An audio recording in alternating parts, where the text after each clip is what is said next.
कांग्रेस के राष्ट्रीय अध्यक्ष मल्लिकार्जुन खड़गे के हालिया बयान पर बीजेपी नेता दिलीप जायसवाल ने कड़ी प्रतिक्रिया दी है। उन्होंने कहा कि राजनीति का स्तर लगातार गिरता जा रहा है। जो नए नेता राजनीति में आ रहे हैं वे मर्यादा और भाषा की सीमाएं लांघ रहे हैं। उनका मकसद समाज सेवा नहीं बल्कि नेतागिरी की दुकान चलाना है। ये नेता राजनीति में गंदी भाषा का प्रयोग करते हैं जो दुर्भाग्यपूर्ण है।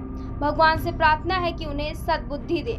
दिलीप जायसवाल ने खड़गे के इस बयान की आलोचना की जिसमें बिहार के बारे में कथित तौर पर मखौल उड़ाया गया था। उन्होंने कहा कि बिहार संतों, ज्ञान और जननायकों की धरती है। ऐसे राज्य का अपमान करना बर्दाश्त नहीं किया जा सकता।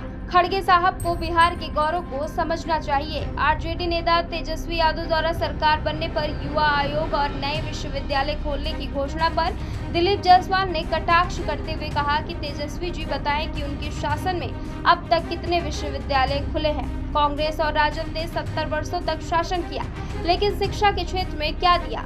आज गरीब, दलित और वंचित वर्ग से आने वाले लोग भी आगे बढ़ रहे हैं, लेकिन विपक्ष इसे पचा नहीं पा रहा है। उन्होंने कहा कि जब आपके शासन में चरवाहा विद्यालय खोला गया था तब आप युवाओं को चरवाहा बनाना चाहते थे। आप कभी नहीं चाहते थे कि दलित और पिछड़े वर्ग के लोग पढ़ लिख कर आगे बढ़ें। आज एक ओबीसी का बेटा दिलीप जायसवाल भी आगे बढ़ रहा है, इसीलिए आप घबरा रहे हैं। तेजस्वी यादव के उस बयान पर कहा कि हम कलम बांटते हैं और सरकार हथियार बांट रही है। दिलीप जायसवाल ने पलटवार करते हुए कहा कि अब तक युवाओं के पास कलम नहीं थी क्या? जब आपके पास सत्ता थी तब क्या आपने उन्हें शिक्षित किया? आपने तो लाठी थमा दी थी। अब झूठी बातों से जनता को गुमराह करने की कोशिश मत कीजिए। तेजस्वी यादव द्वारा एनडीए के 20 साल के शासन की तुलना महागठबंधन के 20 महीनों से करने पर भी जायसवाल ने कहा कि ये लोग सिर्फ हवा में बातें करने में माहिर हैं। जमीन पर इनकी कोई नीति और योजना नहीं है। वे सिर्फ गाल बजाने का काम कर रहे हैं, जबकि बिहार को आगे बढ़ाने का काम केवल प्रधानमंत्री नरेंद्र मोदी और मुख्यमंत्री नीतीश कुमार ही कर सकते हैं।